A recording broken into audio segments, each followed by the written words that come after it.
আমরা গতকাল এই এলাকাটা হচ্ছে 24 নম্বর কৃষ্ণনগর মিউনিসিপ্যালিটি 24 নম্বর ওয়ার্ডের 53 এবং 54 নম্বর বুথের ভোট কেন্দ্রের ঠিক পাশেই বিজেপির পোস্টারিং করা রয়েছে। সেগুলো আমরা একাধিকবার নির্বাচন কমিশনের যে অ্যাপ, সেই অ্যাপে আমরা কমপ্লেন লঞ্চ করেছি, কিন্তু এখনও পর্যন্ত দেখলাম সেটা কোনো কার্যকরী হয়নি। তো আজকে আমরাই উদ্যোগ নিয়ে সেটাকে পোস্টারিংগুলোকে আমরা হোয়াইট ওয়াশ করছি। তৃণমূল কংগ্রেসের পক্ষ থেকে? হ্যাঁ, তৃণমূল কংগ্রেসের পক্ষ থেকে আমরা হোয়াইট ওয়াশ করছি, কারণ আমরা চাই না যে কোনোভাবে কোনো প্রভাব পড়ুক, সেটা কোনো দলেরই না, নিরপেক্ষভাবে ভোটটা হোক, সেই জন্য আমরা পোস্টারটা হোয়াইট ওয়াশ করছি। আচ্ছা, আপনারা নির্বাচন কমিশনকে অভিযোগ করেছেন? হ্যাঁ, আমরা নির্বাচন কমিশনকে একাধিকবার অভিযোগ করেছি। তারা কি বলেছে কিছু?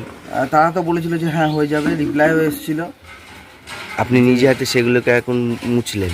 হ্যাঁ, কিন্তু তিনি তাদের কাজ করে উঠতে পারেনি, হয়তো বা করেনি কোনো কারণে। আপনার নাম? তারাই বলতে পারবে। আমার নাম প্রকাশ দাস। এটা কোন ওয়ার্ড? এটা কৃষ্ণনগর পৌরসভার 24 নম্বর ওয়ার্ড। বুথ 53 ও 54। কার্যত আমরা দেখছি যে ইলেকশন কমিশনের যে গাইড রুল রয়েছে তাতে হলো যে বুথের 200 মিটারের মধ্যে কোনো ফ্ল্যাগ, ফেস্টুন, দেয়াল লেখা থাকবে না। কিন্তু কার্যত আমরা দেখছি যে 83 কৃষ্ণনগর উত্তর বিধানসভার অভ্যন্তরে 53-54 নম্বর বুথে এরকম অবস্থা রয়েছে যে বুথের পাশে দেয়াল লেখা থাকছে, ফ্ল্যাগ টাঙানো থাকছে, ফেস্টুন টাঙানো থাকছে।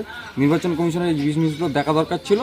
আরও বেশি নির্বাচন কমিশনকে সক্রিয় ভূমিকা নেওয়ার গ্রহণ করার দরকার ছিল। ওটা কি ভোটারদের প্রভাবিত হচ্ছিল? ভোটারদের অবশ্যই তো প্রভাবিত করা হয়, ঠিক আছে। তার সঙ্গে এটা সবসময় নিরপেক্ষভাবে নির্বাচন কমিশনকে দেখা দরকার ছিল। এখনও সময় রয়েছে যে এই ব্যবস্থাটা দ্রুত, এখনও পরের আরও 3টে ভোট রয়েছে, ঠিক আছে। তার আগে এগুলো যাতে নিরপেক্ষ ভূমিকায় আসে, সেই ব্যবস্থা যেন গ্রহণ করে, এটাই আমাদের আবেদন।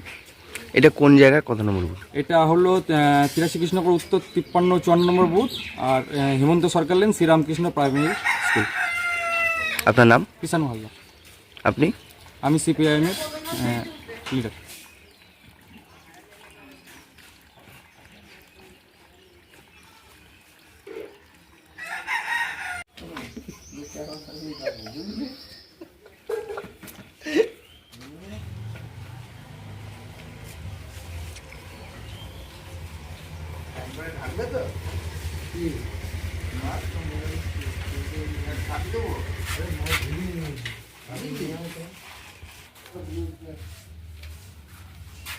কি